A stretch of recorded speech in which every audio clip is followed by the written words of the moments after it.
বন্ধুরা, তো আজকে আমরা রেডি হয়ে গেছি। আজকে হচ্ছে রাজুর বার্থডে, কিন্তু ব্লগটা আমার কালকের আসবে যদিও বা আজকে আমরা করছি। তো যাই হোক, তাড়াতাড়ি করো।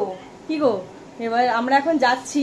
তো এই যে আমার মেয়েও রেডি হয়ে গেছে, এখন আমরা যাচ্ছি বার্থডে সেলিব্রেশন করতে। তো কোথায় যাচ্ছি তোমরা দেখতেই পাবে, চলো তোমরা আমাদের সাথে। টাটা। আমরা চলে এসেছি, তোমরা বুঝতে পারছো কোথায় এসেছি? আমরা যাচ্ছি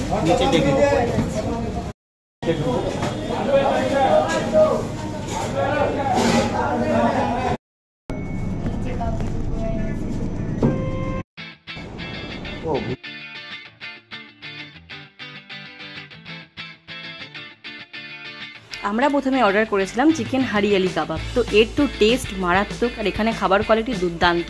তারপর আমার মেয়ের জন্য অর্ডার করা হয়েছিল এই যে ব্লু লেগন একটা মকটেল, এটাও দারুণ খেতে ছিল, খুব সুন্দর খেতে। আমার মেয়ের তো খুব পছন্দ হয়েছে যে বিরিয়ানি কোয়ালিটি কোয়ান্টিটি তো আর কিছু বলারই নেই। আর্সেনালের বিরিয়ানি সম্বন্ধে তোমরা সবাই জানো। তো আমরা তো খাওয়া দাওয়া করছি, ফটো তুলছি, খুব মজা করছি। তো আমাদের খাওয়া দাওয়া কমপ্লিট, আমাদের ডিনার কমপ্লিট হয়ে যাচ্ছে। চলো বাড়িতে গিয়ে বলছি। এটা হচ্ছে ঠিক সাউথ সিটির অপোজিটে আর্সেনাল। তো এখানে তোমরা কারা কারা এসেছো আর আর্সেনালের বিরিয়ানি তোমাদের কাদের কাদের ভালো লাগে অবশ্যই কমেন্টের মাধ্যমে জানিও। আর সবাই লাইক করবে, শেয়ার করবে, আমাদের পাশে থাকবে, ঠিক আছে?